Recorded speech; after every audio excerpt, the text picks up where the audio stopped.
We 2-0? Yeah, My 2-0. bad. Just 2-0, yeah. Welcome in to Calling the Shots, presented by Blue Shark Vodka, the smoothest vodka in the world. We are here on Monday morning with Jeff Schottmer and a special guest, Ryan Switzer. What's up, Ryan? What's up, man? Switz, what's up, bro? Big dog, what's going on? There we go. UNC's 5-1 after the 27-24 win at Miami. UNC, it was a close game, came down to the end. Jandre Boykin's interception seals the game. UNC's 5-1 going into an away game at Duke this Saturday, then the bye week, and then Pitt. We have special guest Ryan. I just want to kind of introduce Ryan here. Of course, Ryan, 4-year player at UNC, wide receiver, punt returner, set some records in the receiving game. What's going on with you, man? How are you? I'm doing well, man. Just playing a lot of golf, watching a lot of football. So enjoying myself, enjoying this downtime. How's it like being kind of a fan now? I mean, I know you've been a fan since you left UNC, but just kind of being able to watch the games and completely enjoy the experience. It's super frustrating. Super frustrating. You have zero control over the outcome. I will say when there's not any alliance or allegiance, I should say, and anybody that I'm particularly rooting for, it's a lot easier to kind of sit back and be a fan of the game. But especially when those Tar Heels are on, man, that blood pressure gets up pretty quick. Yeah, I love when former players begin to live tweet games. I've been following that like ever since I covered the team. Like you kind of see former players start tweeting, man. You see that motion. Jeff, I let them rip. I know, I love it. You see it in basketball too. Jeff, what's your perspective now being a fan after this is your first season not working for UNC? Yeah, I mean, I said it in the opening podcast. And Switz hit it on the head. Your blood pressure's boiling. You know, you may need to drink an extra couple adult beverages because it's stressful. But it's fun. I love seeing the guys, and because I grew very close with these guys because I coached them for the last 4 years. So it's fun to see them succeed, but it's stressful. Yeah.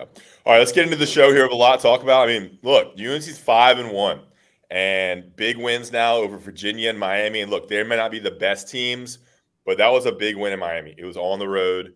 It came down to the last minute. We're going to get into complementary football. Both sides of the ball made plays to help win the game. Let's go to Jeff for kind of his initial takeaways to kick the show off.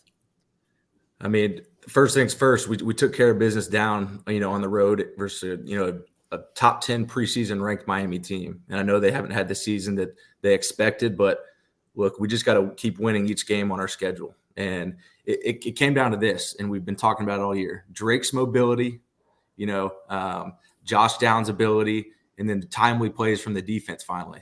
That's how we won this game. And we'll get more into it later, but our offense and defense really complemented each other well for the first time, I think, this year. And we'll expand on that later. Ryan, what are your initial takeaways from this game? Well, my initial takeaways really from the last 2 weeks would have been just the progression that we seem to be having as a whole, not just from a defensive standpoint, but I think the offense has certainly continued to get better. These coastal games, man, these division games, especially on the road, it really, you throw records out the window when it comes to that because there's so much familiarity that goes on between the teams, from systems to kind of tendencies from the coordinators and what they want to call and what looks you're going to see from an offensive standpoint. So I was super impressed, honestly, at the way our guys came out. There was a lot of phases in that game where, it looked like we were going to run away with it. Then it looked like Miami might come back. Then we kind of held on. So I thought there was some adversity moments that we handled really well, especially from a quote unquote young team. So I don't know about you guys, but I came out of Saturday feeling pretty good about where we're at as a whole. What do you think about the play from Drake May? I guess it's probably his worst game he's had so far. 2 interceptions, and obviously you've watched a lot of him play. What do you think about how he handled that adversity down there in Miami? Yeah, I think this was kind of like the first time. I mean, Notre Dame maybe a little bit, but I think this was really the first time where he kind of saw some of that, right? And Drake has been an interesting cat to watch, man, because you look at him as a redshirt freshman, and he just doesn't act like it. And it's cliche, but the kid just looks, and Max talked about it, but we don't really, Max around him every day, so we don't really get to see it. We just get to see the product on Saturday. But man, the kid just is so composed, and it doesn't look like much phases him. It's almost like he's too young. So what he doesn't know, he just doesn't know yet. You know what I mean? Like he's almost at that point where he's a redshirt freshman, and he just hasn't been under that fire. But when that came on Saturday, man, I thought he handled it phenomenally well. There was a lot of other components throughout the game that allowed him to do so. But Drake has been everything and more, man. Honestly, I remember the FAMU game, just watching him and take the opponent away from it, just his arm mechanics and the way that he was able to spin the ball and sit in the pocket. I saw a lot of things, and I think I tweeted it. Like, this kid might be for real. So he's been everything and more the first 6 weeks. Definitely check out Ryan's Twitter during the game. It's a good perspective on certain things. It's very emotional, and it's some good she takes there. Drake May, 19 for 28 for 309 yards. So his worst game of the year, arguably 309 yards still, 2 touchdowns, 2 receptions, completed 68% of his balls for a 169.8 quarterback rating. Jeff, the defense for UNC. Miami ran the ball for 41 yards total on 23 attempts. That's 1.8 yards per carry. That's including sacks. And then only 7 yards in the second half. Tyler Van Dyke was 42 for 57 for 496 yards, 3 touchdowns. The interception at the very end, completed 74% of his balls for a 160.6 quarterback rating. And this was a weird game for the defense because, like we've talked about, I know you made a big point went on all of our socials about UNC being good at one thing.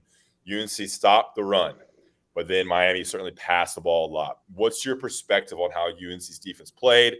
What stood out to you? And when the game is so lopsided on the numbers, what does that kind of mean for how they performed? Yeah, I think you can look at this a few different ways. So the first thing is Coach Chizik stresses scoring defense. That's the only stat that he cares about. We can give up 800 yards, but if you give up under 24 points, majority of the time with our offenses, we're going to win the game. So that's the first thing. Second thing is giving up 7 points in the second half. So we went into halftime, made some adjustments, stressed some things, and we played well in the second half as well, despite how many yards we gave up. Another thing is we get 4 turnovers.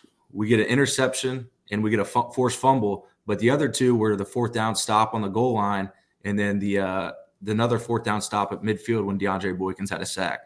So as defensive coaches, we look at turnover on downs as a turnover. So when we go on the road and get 4 turnovers, we held them to under 50 yards rushing. We gave up 7 points in the second half and 24 overall. If we can continue to do that and build off that, we're gonna win a lot of games, and we'll be playing in the ACC championship. It was timely defense from our guys, and I'm proud of them. Despite how many passing yards we did give up. Yeah, what do you think they did differently on run defense to make them just start passing the ball? They couldn't run the ball. I mean, you heard Cedric Gray talk about in the postgame, like they couldn't run the ball on UNC. They only ran the ball 7 times in the second half. So what did you see on tape from the defensive line, from the linebackers that was different in this game? I think it was 2 things. I think it was our defensive line playing with better fundamentals and pad level. We've recruited very well at that position, and they're big bodies, and we got a lot of guys we can throw in there. So it starts with the D line, and the 2 linebackers we got. They're great players, right? They're smart. They can read and react. They fit the gap scheme plays up well, and they feed off each other. Power and Cedric are competitive as hell. And when one makes a tackle, the other one's trying to make a tackle the next play. They both end up with 11-plus tackles, and they're feeding off each other. And like I said, the D-line is doing a great job of keeping them free and letting them roam. Yeah, and we're going to talk about this more a little bit later in the show, the complementary football. But that 4th was the goal line stand. The 4th and 1, it was 3rd and 1, 4th and 1. That was huge for momentum. And then and I think it's huge for just like confidence, like to get to the goal line, come in, bring all those different guys, and they were this jumbo package where they had like 6 defensive linemen in. To get that stop has to be huge. What does that do for a defense's confidence to be on the goal line and make 2 or 3 stops to get the ball back?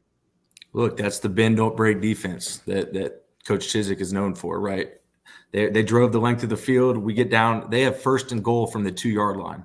Yeah. Any offense will tell you that they expect 99% of the time to get 7 points out of that drive. When we can make 3 straight stops and then they throw the ball on 4th down and we have everyone covered. I mean, that's huge for the morale of the defense, but it's also demoralizing for the Miami offense. If they know they can't get 2 yards in 4 plays, that's not good, and that shows our ability to stop the run there, because our D line was playing pad under pad. They were knocking people back, and our linebackers were filling alleys, and it was very impressive for us. Including the jack position, which is like the rush defensive end, UNC played 12 defensive linemen across that game. I mean, Noah Taylor played 78 snaps, but after that, no one played more than 43 snaps. So UNC is finally rotating in all these different defensive linemen. You had Travis Shaw get 7 snaps. Miles Murphy is a little banged up. They did not have Rafa Hasek, which was an interesting wrinkle. Found that out in game time. You wanted UNC's best defensive lineman didn't play. The defensive line, still stepped up. Ryan, any takeaways from you on the defense? What have you seen over the last couple of games? What stands out to you about this group? Like you said, they've progressively gotten better on that side of the ball. What do you think about that? Yeah, I think Jeff hit it on the head. I think that the last 2 weeks, what we weren't doing at the beginning of the season was making the timely plays. And especially against Miami on Saturday, our defense made the timely plays really to help win the game. I mean, you look at Van Dyke and he throws for 500 yards, and typically when a quarterback throws for 500 yards, I don't know what the statistic is, but I'd be interested to see how many times they actually lose that game. But when you dive deep and to see why that happened, it was the timely plays, man. It was what Jeff talked about. It was the 2 4th down stops. It was the interception and the fumble recovery. And usually with 500 yards passing, you're thinking that quarterback threw for 5-6 touchdowns. You start getting into Pat Mahomes numbers. But we held him, I think it was 24 points or whatever it was because of the turnovers. So I think the guys are starting to play with more confidence. The game now is so offensive friendly. Defense has never been harder. It's never been harder to play in the secondary. And these guys are battling. You got to realize they're playing with a new DC that they're still getting comfortable with. They're playing with a new secondary coach that they're still getting comfortable with as well. But I think the thing that's encouraging to see, especially as a fan now, is the progression. From where we began, even the week 1 or week 0 against FAMU, you could tell that they necessarily weren't very confident or whatnot in the system yet. So the last 2 weeks have definitely been encouraging to see from a fan perspective, just how well the guys are playing and flying around. Now, you still like to see some things, improved, whether it be tackling, whether it be angles after the ball is caught, whether it be playing with a little better vision in their zone coverages. There's some things that can be cleaned up. But I think with the 12-game season, as long as you're seeing that progression, like as long as the trend is going up, which it has been, is a very encouraging sign. And it's a testament to the coaching that we have and how they are working with the guys week in and week out. So I'm excited to see how this defense continues to trend up. Yeah, the 2 wins, Virginia Tech and Miami, you saw the defense play better. Now, disregard how good those teams are. Who knows? I think Virginia Tech will end up being one of the worst teams in the ACC. Miami, maybe middle of the road. They could probably they have some talent there. But to see them go into those games, get the win, play better against Virginia Tech, hold them scoreless in the second half, hold Miami to 7 points in the second half, and the run defense improving is definitely a strong point. Let's talk about complementary football, Jeff. I know you want to kind of go off on this. You saw the defense make plays, saw the offense make plays. The floor is yours. Yeah, I think this is the first game in a few years where our offense and defense truly complemented each other. And I'll give you a series of sequences and drives that show it. So the first one I want to talk about is the defense, which we alluded to earlier, when we get the 4th down and goal stop, right? That's huge momentum swing right there. Miami's, they show they can't punch the ball in and we stop them, right? So our offense gets the ball at the 1 yard line. what do? We go 99 yards to score. That's a 14-point swing, right? Instead of Miami punching it in, now we stop them, and now we go down and score. That's a huge momentum shift in the game. The second one is, coming out of halftime, Drake throws an interception, and that was probably his worst throw of the year. They were in one high. The post safety was reading his eyes the whole way, and he threw the ball late, and post safety made a good play. But what does the defense do? They get a sudden change, right? They're sitting on the bench. They gotta go out there and get a stop. And what do? They get a stop. Miami punts the ball back to us.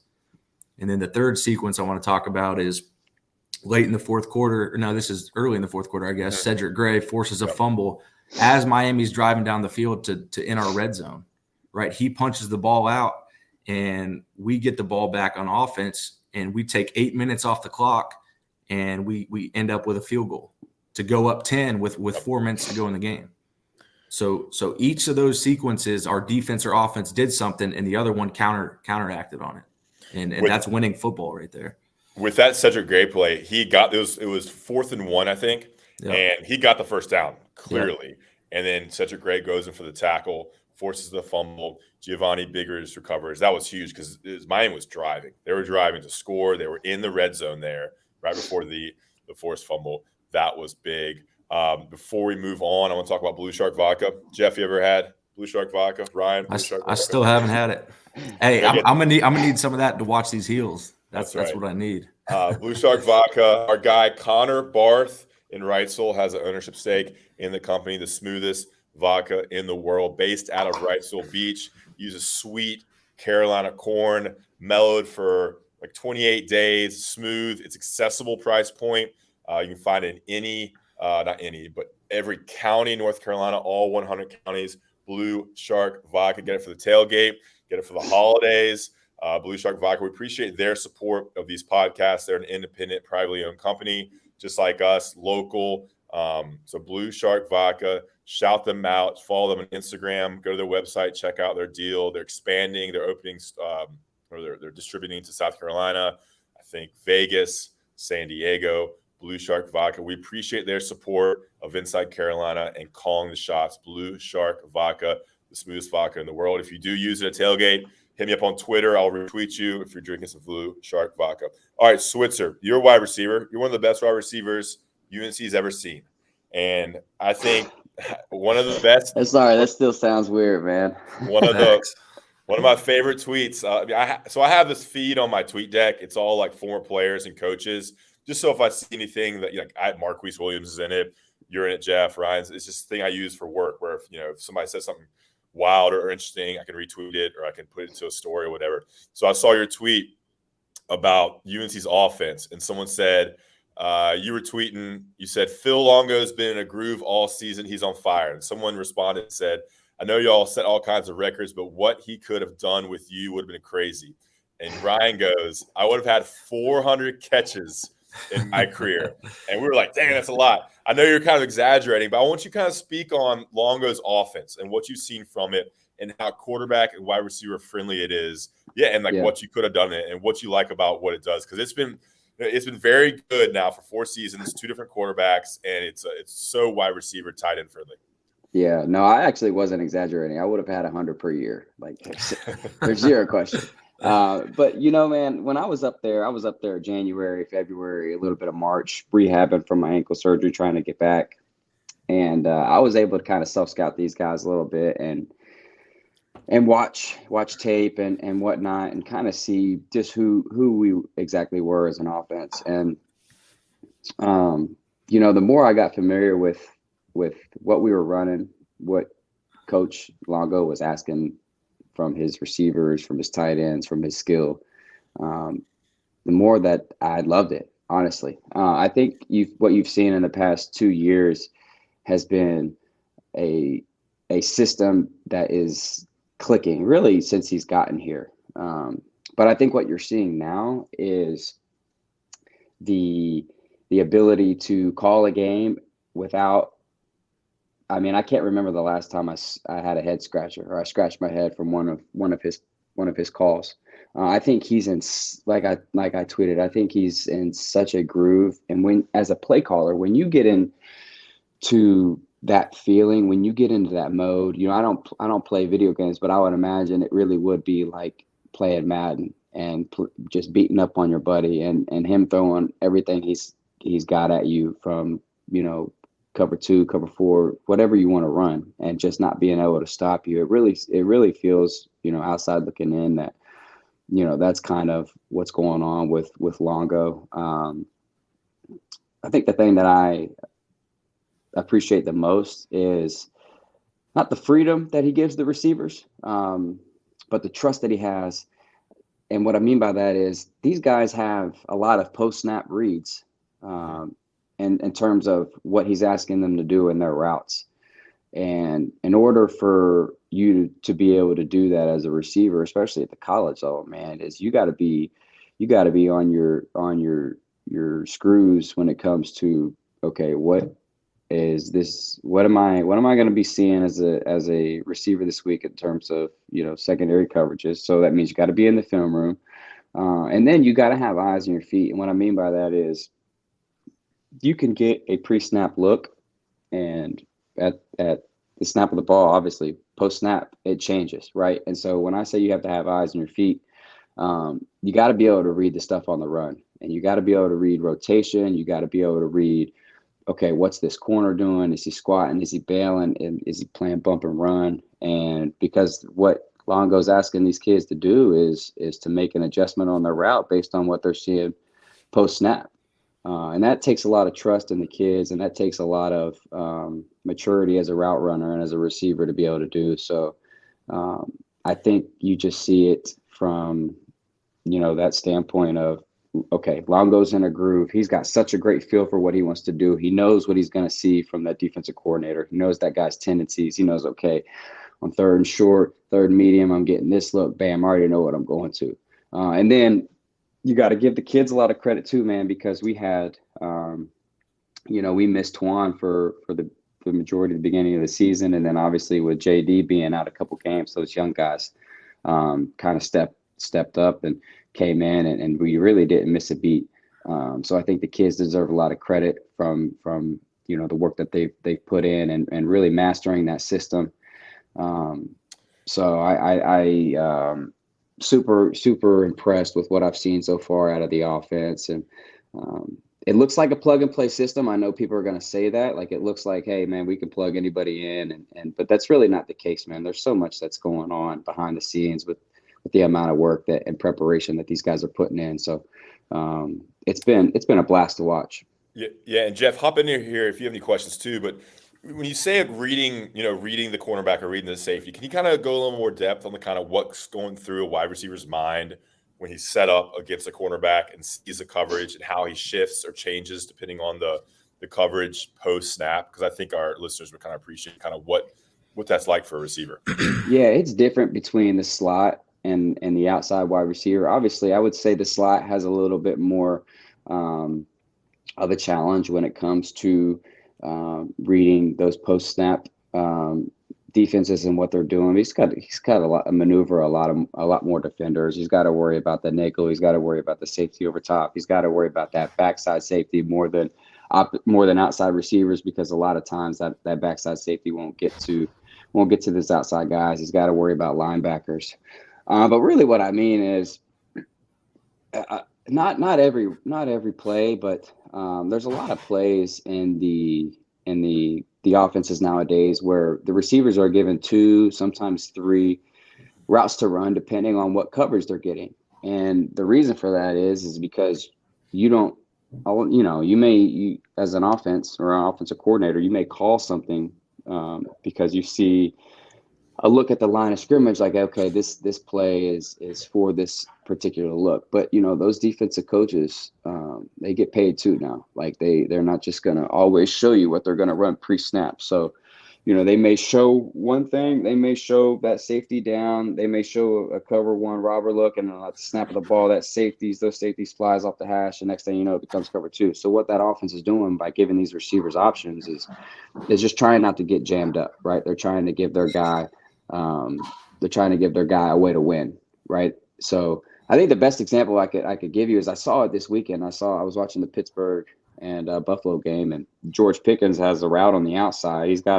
They call it an Omaha. He's got a 5-yard out route. He's thinking it's man coverage, but at the snap of the ball, the corner squats, and that safety in the NFL, they do a magnificent job of that. That safety was all the way in the middle of the field. He screamed off of that hash to try to get to the numbers. It ended up being cover 2, and Pickett saw it, but George didn't. He ended up sticking with his Omaha route, and the quarterback threw the deep fade, which is what that would have converted to. So it just gives the receivers an ability to kind of not get jammed up and to still have a potential to win. And in this system, you really got to be alert to what you're seeing, man. You can't just be out there being a robot and running it because that's what the play was called. You got to make sure you're alert to what the coverage is, and because when you are, and I think Josh does a great job of this, and sometimes it bites him. I think a couple of times it did on Saturday. One specific one was I think it was the fourth and 4. Fourth down. Yeah. That was a miscommunication on a choice route that he had in the boundary. Drake read it one way and Josh read it another. But yep. Josh has done a great job throughout his career of connecting on these routes where he's got the potential to do one thing or do another based on coverage. So been impressed with that. But it's certainly a wide receiver friendly system when it comes to that. And quickly here, I think a lot of people compare Josh Downs to you because he broke both your records last year. What's so special about him, and how is he different from you? Like, I think people would say, man, who's Josh and the Switzer, like they're very similar, plays the same position. What do you like from him? What's he do that makes him so special?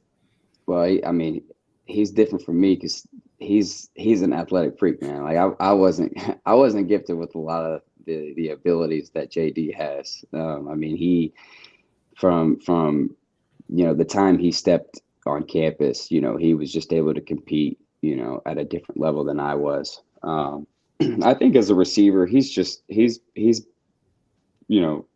least from my standpoint, he's different. He's completely, more polished than I was. Jeff could tell you, it took me a long time when I was at Carolina to get going as a receiver. Like I played running back my whole life, and coming in, I knew I was going to be a receiver, but it was so much more of a challenge than I could have ever anticipated switching that position, especially at the collegiate level.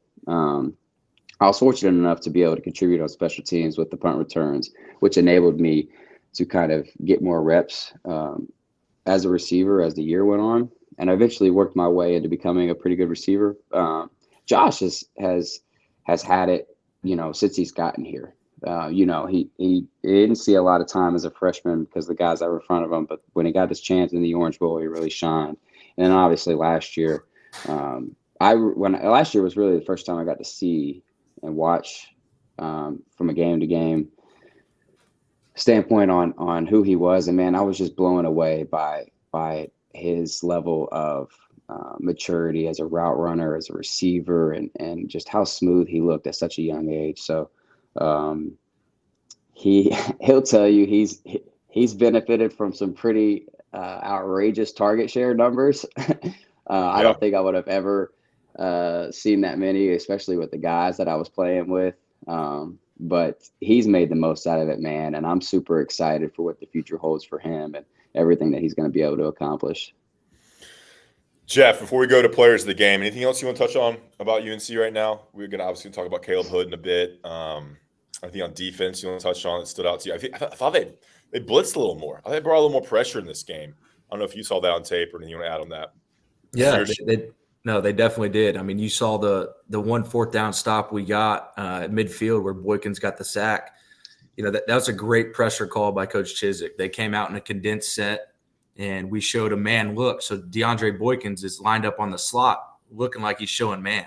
And we run a pressure where he's coming off the edge, and it's such a short distance from the nickel slot when the formation is condensed. And it was just a great time and a great call. One guy that I think stood out to me was Des Evans. I think he made some plays in the run game. You saw him have a big TFL in the second half, but he was physical as hell with the offensive lineman. And the one thing you'll never question about Des Evans is how hard he plays. You see him consistently, when he's the other defensive end, they're running away and he's hustling to the ball. And he may tackle it 8 yards down the field, but it's a play that would, pop for 25 if Dez isn't chasing his ass off to the ball. Yeah, one thing I noticed about him, and this is kind of what UNC fans wanted. He was a really high 4-star, almost a borderline 5-star kid. He is so quick with small movements and initial bursts off the ball, where he could be on the other side of the field but still go and cover and make a TFL. I've just noticed him, just the athleticism starting to show. I think it's because he's playing with a little more freedom. He's not thinking as much as a junior, a true junior. He's really popping. And him and Kamen Rucker, I think, the two ends that kind of split time. Kamen Rucker, it seems like on every big play, he's the guy who pressures the quarterback. He's undersized, maybe 6'1", 6'2", doesn't have that 6'5", 6'6" length, but he is strong, and it seems like he's always in on the big plays there. So that's what I noticed as well. All right, players of the game. Players of the game, presented by Blue Shark Vodka, smoothest vodka in the world. Get another plug in there. Offense, and you can jump in here too, Ryan, if you have a guy that stood out to you. We'll go to Jeff for his first player of the game on offense. Yeah, I'm going to go with Caleb Hood. He really impressed me, and this was his best game as a Tar Heel. The first play or the first drive of the game, it's 3rd and 1, and we hand the ball off to Caleb. Miami's got an unblocked defender, arguably their best player, the big 6'4" safety. And he hits Caleb in the hole, and Caleb runs through contact and gets 3 or 4 more yards, and that kind of set the tone for the game. But I think his vision in this game, his ability to catch the ball out of the backfield, his ability to run through arm tackles, he was a difference maker in this game. And if you look at the best running backs nowadays in college and in the NFL, they're dual threat. They're able to run, and they're able to help in the pass game, and that's exactly what Caleb did.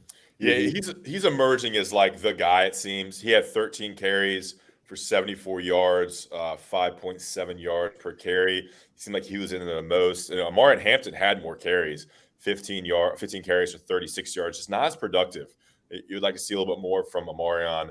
But I think you're starting to see kind of a trend of who Longo and the offensive staff is kind of going to. That Caleb and Hamp are kind of built the same, kind of have similar running styles. So I think especially the last 2 weeks with those guys kind of getting the bulk of the carries, they're starting to see kind of a pattern with that. Yeah, I'd love to see a little more from Hampton. It seems like he is just we know he's athletic, we know he's fast, but he's not as productive per carry in terms of just like making that one guy miss. He's still a young buck, man. Still a young buck. He's talented though. Yeah. How about Switzer with the nicknames for everybody? JD, Twan. What'd you call Hampton? You just called him Hamp? Man, listen, I told you I was around those guys for 10 weeks, man. They felt like my little brothers, man. That's why it's been fun watching them, man. Just being able to really know those guys on a personal level. It's been fun. Were you there during most of spring practice? No, it was right before spring practice. Okay. Spring practice, I was going through a bunch of my workouts and whatnot. I think I went to a couple. I gotta give my player of the game, and this is gonna be funny because I don't think I ever would have said this if I was playing. But I think you got to give it to the offensive line, honestly, as a whole. And I say that because Miami was coming into the game. I think they had one of the top fronts in the country, regardless of what their record was. Miami had one of the top fronts in the country. And not just on Saturday, man. I think their offensive line play throughout the season has been phenomenal. I think you got to give a lot of credit to that new O-line coach and what he's been able to do. And I think the biggest thing that they've eliminated is they've eliminated the bonehead mistakes. They've eliminated the busted protections, letting a guy, how many times did we see last year guys just coming scot-free at sand, just with a clean shot on them? And I think what they've eliminated is that. And these guys up front are seeing the fronts well. They're seeing the potential blitz as well. And on Saturday, man, Drake got hit a couple times, but I thought the way they were able to manage that pocket for him, and then what Jeff was saying with Caleb, the way he was able to run the ball. I think we have 160 some yards rushing, and some of that came from Drake's timely, QB draws. But for the majority of the part, man, those runs were efficient runs and 3, 4, 5 yard runs where that offensive line was getting the movement, and our backs were able to fall forward. So I think I thought that O-line played phenomenally on Saturday. Yeah, it did seem like they were running the ball and just kind of not getting those 1 and 2 yards, but at least getting like 4 and 5, a little bit more consistency in the run play. That's something Mac Brown and Longo talked about last week about the negative runs, the 1-2 yards. You got to have more consistency there. They did give up 5 sacks. Looking at the stats now, 5 sacks, 9 TFLs. Pass protection has been better, and at times Drake has had a lot of time in the pockets there. He was definitely hurried at times against Miami. That 18 play, 8.5-minute drive. What we noticed in the press box is they were, they're trying to burn the clock here. They're trying to take it all the way to the end and then kick a field goal or punch it in. But they're snapping the ball with like 15 seconds left on the play clock. They weren't using the whole time to drain clock. Did y'all notice that? Or why do you think they were doing that? If they're trying to drain clock, why not take the whole play clock? Go ahead, Jay. Sorry, I was distracted. Why didn't they snap the ball at 0? Yeah. It seemed like if they're trying to burn clock, why not take the whole play clock? They're snapping it like 15, 20 seconds. I don't know if it's something Longo likes to do, which is kind of moving the ball. But if you're trying to drain clock, why not take it all the way down to 2 or 3? Yeah, I mean, that's something you'll probably ask in the press conference today. That'd be good. But go. I think maybe that's Longo's style, but the fact that we were able to get consistent push and move the ball, I think they were just like, we're gonna sustain this drive regardless. One thing that we haven't really talked about is, and I talked about it last week, is our gap scheme runs. If you watch in the game, when we're running counters and powers, we're very successful. And I'd love to, go through and look at the breakdown of numbers, our zone schemes versus our gap schemes. We kind of talked about the difference last week, but we have some pretty athletic offensive linemen, when they're getting out and pulling, and it shows our running backs' ability to see the holes and see the cuts. And I think that's why Caleb Hood had such a good game, because when we're running gap scheme, he's got better vision than Hampton right now. Obviously, he's a more mature player. He's a more veteran player. He's got more carries in his career. But his ability to let things unfold and have patience and cut off blocks was why we were successful in the run game. And talk about position change, as Switzer said, coming from a running back to a wide receiver, Hood was a quarterback in college. And so this is truly only his second year as a full-time running back. So he's still improving and getting adjusted to that position as well. Okay, defensive player of the game, Jeff. I love Cedric Gray to death. I could give it to him every game. 14 tackles, a big forced fumble, but I think he missed a few tackles and maybe wasn't as good in coverage this game. So I'm going to give it to DeAndre Boykins. He had 2 game-changing plays. I know the defensive staff raves about how physical he is, how tough he is, how much he competes. I mean, you can see that he plays with emotion. That sack he had at midfield, he gets up and he's fired up. And then that interception at the end of the game, he does the you up, you down. And, I love how he plays. His nickname's the Bulldog, and that's how he plays. So he brings an edge to our defense, so I'm going to give him that. Yeah, 4 tackles, 1 sack, the TFL, and 1 interception, obviously the game-sealing interception. I'll give it to Cedric Gray, 13 tackles, 2 quarterback hurries, and, of course, the big forced fumble early in the fourth quarter. He is becoming the leader of this team. We get to talk to him a bunch. We either get him after the game or on Tuesdays, and he is way more mature than I'll ever be. I mean, he is a mature leader. He wasn't a highly recruited guy either. I don't know if y'all remember his recruitment at all. I mean, he's a Charlotte kid, had one Power Five offer from UNC, kind of just jumped on it, was a wide receiver in high school, and he's grown. He's about 6'2", 6'3", big, rangy, and I mean, I think he's leading UNC in tackles and having a really great junior season as a leader. Jeff, Ryan, anybody stand out to you on defense? You want to shout out? Nah, man, I'm an offensive guy, so all I get to do on the defense is just complain and be happy. So I know, man, I thought like I said, I thought the last 2 weeks they've just been improving and trending up, and I'm honestly, I'd like to say this, man, I'm just super proud of those kids. I'm super proud of how they've responded to the adversity that they saw early in the season, because that's not easy, man. It's not easy. And like I said, it's an offensive game, and it's never bbeen harder to play in that secondary. I thought I will say, I thought the defensive line controlled the line of scrimmage. When you're playing these quarterbacks and these offenses, like in the NFL, like when we're playing Patrick Mahomes or Aaron Rodgers or somebody, especially when I was with my time in the Steelers, like Mike Tomlin's not coming in on Wednesday mornings and saying, all right, safeties, corners, nickels, like, we got to plaster these receivers. We got to be on these guys. No, like the first thing he says, he looks at that defensive line group and he goes, we got to pressure this guy. Got to keep him in the pocket. We got to make him uncomfortable. Got to get our hands up. We got to bat some balls down. And I think the defensive line, this guy threw for 500 yards or whatever it was, but I think the defensive line for the majority of the game controlled the line of scrimmage. And that's what they've got to continue to do. They got to continue to give this secondary help, because the longer that guy has more time to sit there in the pocket and throw, it becomes 7-on-7. So that defensive line's got to continue to get pressure, to make these quarterbacks uncomfortable. And it honestly becomes complementary football on the defensive side of the ball. And the best pass coverage, Jeff will tell you, is always a pass rush. And the more we can make these quarterbacks in the ACC uncomfortable, it's going to help this secondary, and the secondary will start to feed off it as well. Yeah, it's a huge confidence momentum game for UNC with the 27-24 win over Miami. All right, let's get out of here, guys, and close it up with kind of a look ahead. UNC is 5-1. They play Duke this Saturday for the Victory Bell. UNC's had some success against Duke in recent years. New coach over there, Mike Elko, has them playing. They did lose to Georgia Tech in overtime down in Atlanta on Saturday. So they are 4-2? Yeah, 4-2.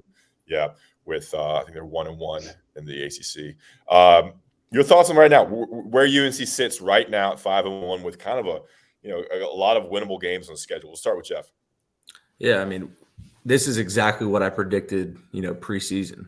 I predicted we were going to lose to Notre Dame, and I had us 5-1 at this point. So we're right on par with Jeff Schottmer's prediction. So I'm going to give myself a pat on the back there. But, and we talked about this before the program, but there's not another game on our schedule.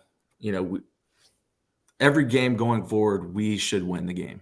Obviously, there's some slip up and things happen, and some teams play better that day. But every game going forward, we should have a great chance to win the game. So that puts us in the ACC championship again, playing Clemson. And that's what I think every fan should expect us to do is be in Charlotte the first week of December playing Clemson. Yeah, the toughest games on the schedule, have to be Wake at Wake on November 12th, and then at home versus NC State. Those are two Atlantic teams. So the Coastal's wide open, and UNC's 2-0 at the top. Yeah. Ryan, your thoughts, kind of what remains for UNC? What are you looking at? Yeah, I think it's time, man. I think it's time to put a run together. I think we've got the pieces in play. I think the coaching staff is clicking. Like Jeff said, there's every game on the remainder of the schedule is winnable, whether we're favored or not. And I think the guys feel that. Like, the most important thing is I think the players feel that. Like, what we're seeing, especially on Saturday, they're giving you a glimpse into how they're coming into games feeling. And they're coming into games feeling like, we should win. Like, especially early, when you see teams come out early and put it on you, that's a sign of, okay, these guys are ready. Like, that's a sign of kind of gives you a glimpse into what they're feeling. So I don't think we could honestly be in a better position than we're in right now. As long as we continue to see improvement. What we've seen the last couple of weeks has been phenomenal. And as long as we continue to see improvement week in and week out, this team's got a chance, man. But I think it's time. I think it's time to put one of those 11-1 seasons, 10-2 seasons together and get back to Charlotte. As Jeff drops his ear pod there. Yeah, Duke's left on the schedule, 5-1. I think you're right. Like, the defense will get better. You would think, like, they're building on these games. They're a young defense. The talent is really young with a new coaching staff. Some confidence games here as we get out of here. Calling the Shots, presented by Blue Shark Vodka. Guys, remember to rate, review, and subscribe on Inside Carolina's podcast feed. Subscribe to Inside Carolina on YouTube. This goes up right after we record on YouTube, and then the audio version will be on the back of the On the Beat podcast. I want to thank Ryan Switzer for coming on, special guest. Thoughts, Jeff? How'd Ryan do?